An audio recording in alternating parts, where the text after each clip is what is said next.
Olá, muito boa noite a você. Eu sou Adalberto Piotto e seja bem-vindo ao Cenário Econômico pela TV Brasil, com emissoras públicas de todo o país, diretamente dos estúdios da B3, no centro da cidade de São Paulo.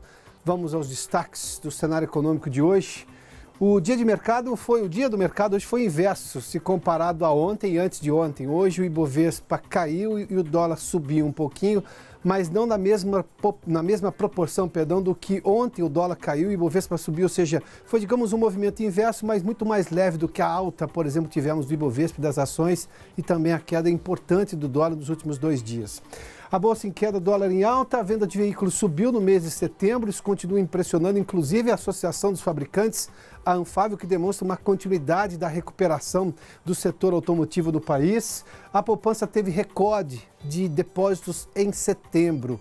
É o melhor setembro desde que começou a série histórica em 1995, ou seja, muita gente confiando na poupança, colocando dinheiro na poupança. Se a gente fizer uma análise um pouco maior sobre qual a melhor opção de investimento, depende muito do perfil, mas a poupança não é ruim, dependendo, claro, de uma série de situações. A gente fala disso daqui a pouquinho.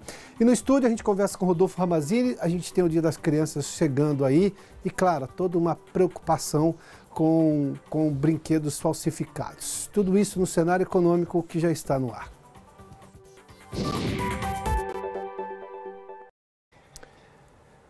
O mercado teve comportamento inverso hoje e tudo ainda dedicado, digamos, tudo isso sob o cenário eleitoral brasileiro. Ontem saiu mais uma pesquisa do Ibope e saiu depois que o mercado tinha fechado, então, obviamente, a repercussão é sempre no dia seguinte. Não houve muita alteração em relação ao primeiro turno, uma alteração em relação, sim, ao segundo turno. Vamos dar uma olhadinha aqui, até porque, obviamente, está se esperando uma nova pesquisa hoje do Datafolha, que deve ser divulgada depois também que o mercado fechou, ou seja, agora no começo da noite. Mas vamos lá, hoje o Ibovespa caiu 0,38%. Chegou até a registrar uma pequena alta no final do dia, mas operou a maior parte do dia em queda. A queda foi pequena, de 0,38%, 82.952 pontos, ainda assim um patamar muito mais alto do que a gente estava verificando nos últimos dias, né? A gente teve uma recuperação grande do Ibovespa. Vamos dar uma olhadinha naquelas ações que nós mostramos ontem, que tiveram altas importantes. Banco do Brasil, Eletrobras e Petrobras, que são as estatais, mantiveram as altas hoje. Obviamente que altas muito menores, fecharam em alta. Por exemplo, Banco do Brasil a 2,45%, Eletrobras 4,85%, e Petrobras a 0,97%. A gente estava registrando altas muito maiores. Mesmo assim, essas ações, que são as estatais, terminaram no positivo. Bradesco também com alta de quase 0,5%, e a Vale hoje teve uma queda de 1,92%. Para a gente seguir agora com a moeda americana, hoje uma pequena alta do dólar, 0,22%. Eu fiz menção que o mercado foi inverso ontem, o dólar caiu ontem, antes de ontem. Ontem foi a terceira queda, vinha de queda há 3 dias. O Ibovespa subiu ontem pela segunda sessão consecutiva, mas hoje inverteu o movimento, mas em proporções muito menores. Tanto que nós estamos vendo aqui uma alta de 0,22% do dólar a R$ 3,89, ou seja, onde foi 3,88, ainda não se aproximou. Se aproximou dos 3,90, mas não superou a casa dos 3,90. Lembre-se que dia desse a gente estava falando de um dólar acima de R$ 4,00, bem acima de R$ 4,00, diga-se de passagem.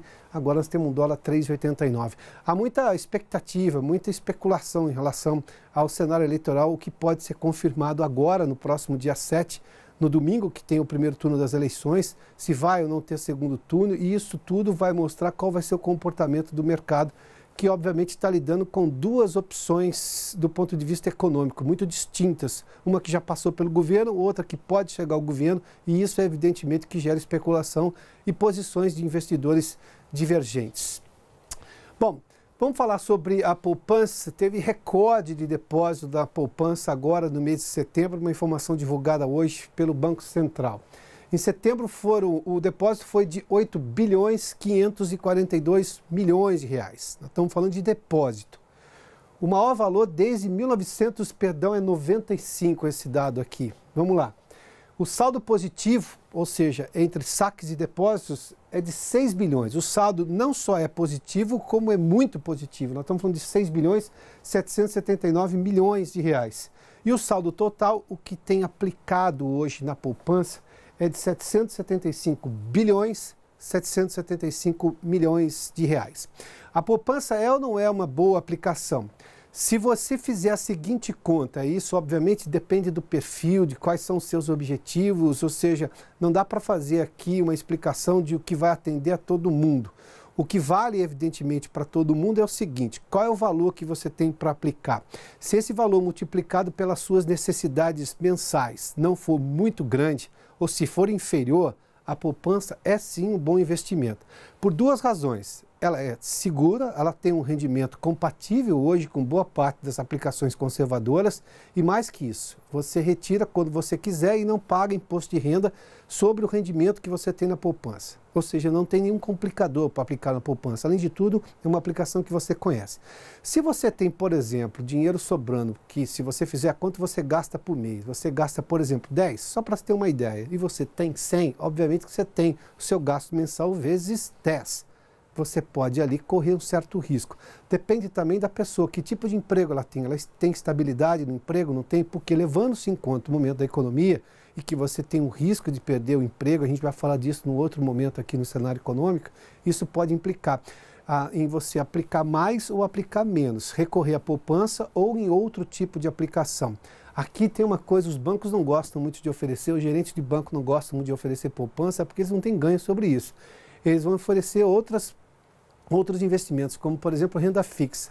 Mas lá você tem duas coisas, você tem imposto de renda sim, sobre o investimento, dependendo do tempo que você deixar o dinheiro, ou seja, tem um tempo pré-fixado para você não ter que pagar imposto de renda, você tem que conversar com o gerente e o banco sim, o banco leva uma parte daquilo, tem uma taxa de administração do banco. Na poupança não tem taxa de administração, o rendimento que você tem é aquele. Você só tem a obrigação, claro, do dinheiro. Para ter direito ao rendimento tem que ficar 30 dias. Dependendo do valor que você tem, se esse valor é pequeno, se você pode vir a precisar dele rapidamente, numa emergência, você não está seguro de que vai ter uma estabilidade financeira a ponto de poder fazer grandes aplicações, a poupança sim é uma aplicação não só conservadora, mas boa para você, porque a lógica de chamar coisas de conservadora parece que virou palavrão nesse país. Conservador é alguma coisa que você tem um controle, você sabe como funciona, você tem regras mais claras, você não está correndo riscos. É exatamente essa a proposta da poupança. Ela não tem um rendimento, por exemplo, de quem aplicar em ações aqui na Bolsa. Mas para aplicar em ações aqui na Bolsa, o que é uma aplicação muito importante, você está sendo sócio de uma empresa, isso obviamente é muito importante, você pode ter ganhos superlativos, ganhos importantes, mas isso depende de mais atenção sua em relação ao mercado acionário, ao mercado de capitais, ao mercado das empresas brasileiras que têm ações negociadas aqui. Isso explica o porquê que a poupança está tendo exatamente esse saldo extraordinário aqui de aplicações, conforme a gente viu. Ou seja, tem que se olhar para essa série de coisas quando você vai fazer uma aplicação. Bom, vamos seguir aqui, porque em setembro, agora falando de uma notícia ruim, de setembro foi o pior mês de inadimplência no Rio de Janeiro. A Flávia Grossi tem informações diretamente do Rio para conversar conosco aqui no cenário econômico. Oi, Flávia, boa noite. Boa noite, Piotr. Boa noite a todos. Como você falou, setembro foi o mês de maior inadimplência do ano no comércio aqui do Rio. Isso significa que no mês passado, muitos consumidores não conseguiram pagar as dívidas. Esses dados foram divulgados hoje pelo Serviço de Proteção ao Crédito do Clube de Diretores Lojistas aqui do Rio de Janeiro. Na comparação com setembro do ano passado, esse aumento foi de 1,4%. Ficar devendo, Piotr, gera algumas consequências para os consumidores. Com o nome sujo, eles não conseguem abrir contas em bancos, alugar apartamento, fazer um financiamento ou também um empréstimo. E a inadimplência não afeta apenas a população, não, mas a economia como um todo. Sem receber, os comerciantes não têm como pagar os fornecedores, que por sua vez ficam sem recursos para produzir. Esse resultado aí é um ciclo que vai prejudicando toda a economia. Segundo o presidente do CDL aqui do Rio, Aldo Gonçalves, nem a proximidade do Dia das Crianças na semana que vem tem motivado os consumidores a pagar as dívidas. Ele afirma que normalmente em datas comemorativas as pessoas correm para deixar as contas em dia para poder comprar mais, mas infelizmente não é o que tem acontecido aqui no Rio, não. Piotr.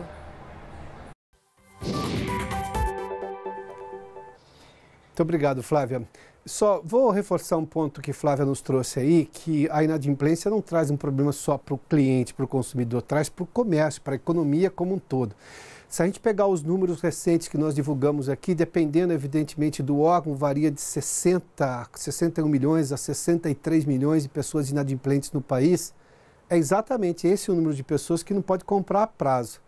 Como boa parte das compras, a maioria das compras, sobretudo as de valor agregado maior, são feitas a prazo, essas pessoas não podem entrar num crediário, por exemplo, ou comprar com várias prestações, dependendo da forma como ela faz ali.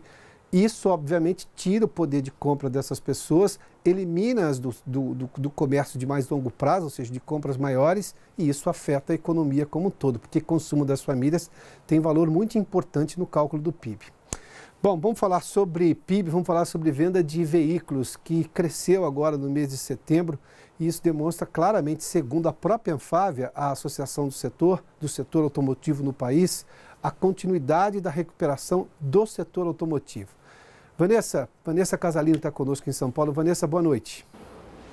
Oi, Pioto, boa noite para você, boa noite a todos. As vendas de veículos novos tiveram um crescimento de 7,1% em setembro, na comparação com o mesmo mês do ano passado. Os dados foram divulgados hoje pela Anfávia, Associação Nacional dos Fabricantes de Veículos Automotores. Já em relação a agosto, confirmou-se uma queda já esperada de 14,2% por conta do número reduzido de dias úteis no mês, 4 a menos. No acumulado de janeiro a setembro, houve um aumento de 14% em relação ao mesmo período de 2017. No que se refere à produção, foram 223.115 veículos, um recuo de 6,3% sobre setembro de 2017, ainda reflexo da queda nas exportações para a Argentina.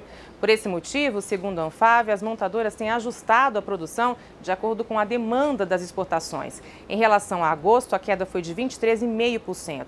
As exportações recuaram 34,5% em setembro, na comparação com o mesmo mês de 2017, e em relação a agosto, 29,7%. No acumulado do ano, queda de 8% ante o mesmo período de 2017. A Argentina, que antes respondia por 70% das exportações brasileiras, reduziu a fatia para 50% no mês passado. Em compensação, o Chile aumentou em 22% as compras aqui do Brasil, Pioto.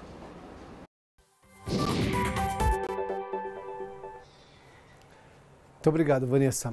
Bom, vamos falar sobre o medo do desemprego. A gente falou agora há pouco sobre isso. As pessoas, evidentemente, às vezes não têm confiança em uma série de coisas. E aí, claro, recorrem, quando sobra algum dinheiro, a uma aplicação conservadora. Conservadora, mas boa. Conservadora não é exatamente um problema, né? Vamos lá. E recorrem à poupança. Esse índice do desemprego é feito pela Confederação Nacional da Indústria e agora em setembro chegou a 65,7 pontos. Não tem percentual aqui, tá? 65,7 pontos, me perdoe pelo percentual. Vamos lá. Essa medição é quanto mais próximo de 100, pior é. Tanto é que, apesar disso, houve uma queda de 2,2 pontos em referência ao trimestre terminado em junho e 2 pontos em referência a setembro de 2017. A média histórica de 49,7 pontos. Nós tivemos uma queda, assim, nesse medo do desemprego, mas mesmo assim a gente tem um número muito alto, de 65,7 pontos, em comparação à média histórica, que fica abaixo de 50 pontos, em torno ali de 50 pontos. Dá para mapear isso por região, onde o problema é maior. A região Nordeste é onde tem o maior medo do desemprego, 73,1 pontos. Ou seja, aqui nós temos, muito acima da média brasileira. A região Sudeste, a maior região do país, onde tem mais gente trabalhando, 64 pontos, também é alta. É a segunda mais alta se a gente olhar para esse cenário aqui. A região Sul tem 62,7 pontos, é um pouco abaixo da média, segundo a gente viu. E a região Norte e Centro-Oeste, nós juntamos as duas regiões aqui, a pesquisa juntou, 60,9 pontos. Ou seja, se a gente vê aqui o medo maior do desemprego é na região Nordeste do país, onde tem problemas sérios históricos de desenvolvimento econômico, né? Vamos seguir aqui só para ver, porque a mesma pesquisa mostra a satisfação com a vida. E teve aumento aqui. Agora a pesquisa é o inverso. Quanto mais próximo de 100, mais satisfeita está a pessoa com relação à vida que ela tem. Chegou a 65,9, subiu 1,1 ponto, ou seja, a média histórica é de 69,7 pontos, está se aproximando dessa média histórica, ainda está um pouquinho distante, e nós temos, olha, em todas as regiões houve aumento dessa satisfação com a vida. O Centro-Oeste subiu 2,3 pontos, o Sul 2,4, o Nordeste 1 ponto. Só o Sudeste que teve uma alta, sim, positiva, mas estatisticamente quase irrelevante, de 0,2 ponto percentual. Vamos ao intervalo agora, daqui a pouco eu converso com o Rodolfo Ramazzini, da Associação Brasileira contra a Falsificação, porque o Dia das Crianças promete movimentar muito dinheiro justamente com a compra de brinquedos, e a preocupação é com brinquedos falsificados. Daqui a pouco, logo depois do intervalo. Sim. Já de volta com o cenário econômico, o Dia das Crianças deve movimentar 9 bilhões e 400 milhões de reais. E claro, entre todas as preocupações, uma delas é justamente a falsificação, comprar um brinquedo falsificado. O Rodolfo Ramazzini, da Associação Brasileira de Combate à Falsificação, está conosco. Ramazzini, bem-vindo aqui ao cenário econômico. Prazer, Vamos começar com a história. O problema da falsificação é grande, você já veio aqui outras vezes e nos explicou, mas vamos começar com a história do brinquedo. Tem risco nisso, não tem? É óbvio que tem, porque os brinquedos falsificados, em sua totalidade, vêm da China. São produzidos usando tintas que não podem entrar em contato com crianças, que contêm metais pesados e outros produtos que podem causar um prejuízo muito grande para a saúde das crianças, e também não atendem às normas de segurança do Inmetro. Eles ainda têm aqueles... o que une os dois pneus de um carrinho ainda é aquele ferro que era usado nos anos 70, que é proibido, dentre outros problemas. Mas o principal problema do brinquedo é a contaminação por chumbo.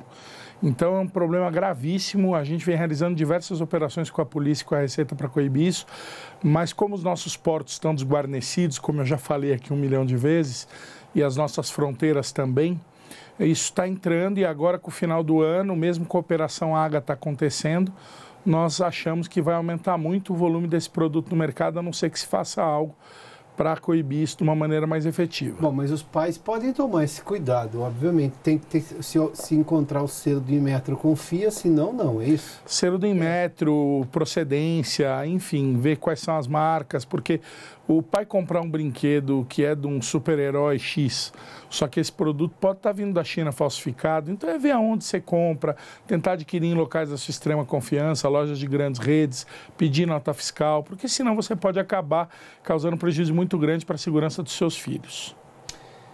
Você está falando, mas é óbvio que mesmo um brinquedo importado, quando entra no Brasil de forma legal, o Inmetro verifica, não verifica? Sim, e não é só o Inmetro, o brinquedo tem que atender diversas normas técnicas, tem que ter certificação, ele tem que atender... No país de origem também, né? Sim, no país de origem é aqui, quando a importação é legalizada é outra coisa. O perigo é o produto que vem da China, que entra tanto pela fronteira do Paraguai, depois de vir ao porto de Iquique ou de Arica, no norte do Chile, ou chegar aos nossos portos. E o que nós temos em relação aos outros problemas? Você falava aqui, antes da gente começar a entrevista, sobre o problema de defensivo agrícola, autopeças e o setor de cigarros. Esse é um dos campeões, não é? São. Em primeiro lugar, o setor do cigarro. Esse ano, nós já estamos em cerca de 56% do volume total vendido no Brasil de produto ilegal. E ao persistir a situação atual de descontrole de fronteiras e de falta de fiscalização, infelizmente, nós estimamos para o ano que vem que cerca de 60% do mercado brasileiro de cigarros seja dominado por marcas paraguaias. Bom, vamos só, é mais do que a metade disso. Sim, 6 cigarros de cada 10. 6 em cada 10? 6 em cada 10 maços vão ser contrabando. Hoje já está em 5,6 aí. É muita coisa. As tabacaleiras paraguaias continuam produzindo muito. Aqui no Brasil, nós debelamos algumas fábricas ilegais aí no final do ano passado e no começo desse ano, em conjunto com as autoridades, que estavam falsificando cigarro paraguaio aqui dentro para abastecer as regiões Nordeste e um pedaço de Minas Gerais também. E esse trabalho persiste, continua, mas falta vontade política de resolver isso, principalmente. O presidente novo que assumiu agora no Paraguai, o Mário Abdo Benítez, substituindo o Horácio Cartes, que era o presidente e dono de tabacaleira, que é o cara que faz o Eite, que é o cigarro mais vendido aqui em São Paulo hoje, ele sobretaxou o cigarro no Paraguai, subiu a alíquota de imposto que estava em 4% para algo em torno de 14%, ou seja, melhorou um pouco, mas comparando com os nossos impostos aqui, que beiram os 80% no cigarro, a concorrência desleal é muito grande e não dá para competir. Então tem que haver fiscalização pela má qualidade e pela evasão de divisas para o país. Agora, o problema do cigarro, ele também pode ser juntado aí ao setor óptico. O setor óptico nunca teve tanto problema com a entrada, tanto de óculos de sol falsificados provenientes da China no mercado brasileiro, que tem marca que chamam mais atenção, como também lentes e armações sem marca que vêm da China e acabam à venda em óticas aí de fundo de quintal, em shoppings populares, produtos sem certificação, desregulamentados, que podem causar um prejuízo para a visão do consumidor, na córnea, lesões, enfim. É um problema gravíssimo e a Abiótica, a Associação Brasileira da Indústria Óptica, juntou seus esforços à ABCF esse ano que passou e nós já desenvolvemos diversos trabalhos. Numa ação realizada na Bahia há cerca de um mês, nós aprendemos em Feira de Santana com a Polícia Federal e com a Receita 1 milhão de óculos falsificados numa casa que servia de depósito. Você está falando de unidades de óculos, é isso? Sim. 1 milhão? 1 milhão numa casa de uma chinesa que servia de depósito na cidade de Feira de Santana. Foi um brilhante trabalho da Polícia Federal com a Receita e nós estamos trabalhando isso no Brasil inteiro. Foi realizada essa semana uma operação em Fortaleza, onde a ABCF, em conjunto com a Polícia Civil, desarticulou um esquema de distribuição onde 2 distribuidores de óculos falsificados também foram levados presos em flagrante. Ou seja, nós estamos trabalhando muito. Agora, nós precisamos contar com a boa vontade do governo, não só das autoridades de law enforcement, ou seja, das polícias que nos atendem quando nós chegamos lá com as denúncias, já com a investigação feita. O Estado precisa investir mais nessa linha deles também investigarem as coisas e o governo tem que dotar esses órgãos de orçamento, de gente, de material para poder fazer a fiscalização. Só um parâmetro rápido. Nós não temos scanner nos nossos portos para ver o que está entrando, por exemplo. E o número de agentes é ínfimo, só se fiscaliza... Sim, hoje no Brasil só se fiscaliza o que entra no Canal Vermelho ou o que entra com algum tipo de suspeita. O resto das mercadorias que vêm pelo Canal Verde dificilmente são fiscalizadas.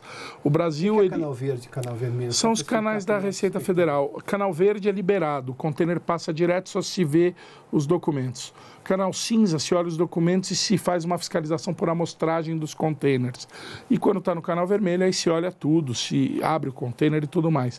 Pelo número baixo de agentes que nós temos, a fiscalização é feita hoje por amostragem ou quando existe uma denúncia. Quando, na verdade, apesar do país ter essa ideia de privilegiar o comércio exterior, eu concordo com isso, a exportação tem que ser privilegiada sim, mas tudo que chega ao Brasil tem que ser fiscalizado, porque no meio desse container vêm produtos falsificados que podem causar um prejuízo muito grande aos consumidores.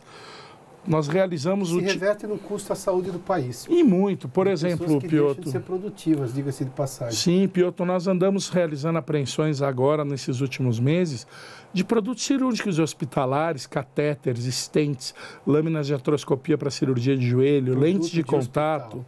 Estamos agora fazendo investigações a respeito de falsificação de suturas médicas, coisas vendidas a hospitais públicos e particulares, que vão trazer um prejuízo enorme ao consumidor, como também é o caso das autopeças, que eu já disse anteriormente aqui, que um rolamento falsificado pode levar um carro a capotar, sofrer um acidente.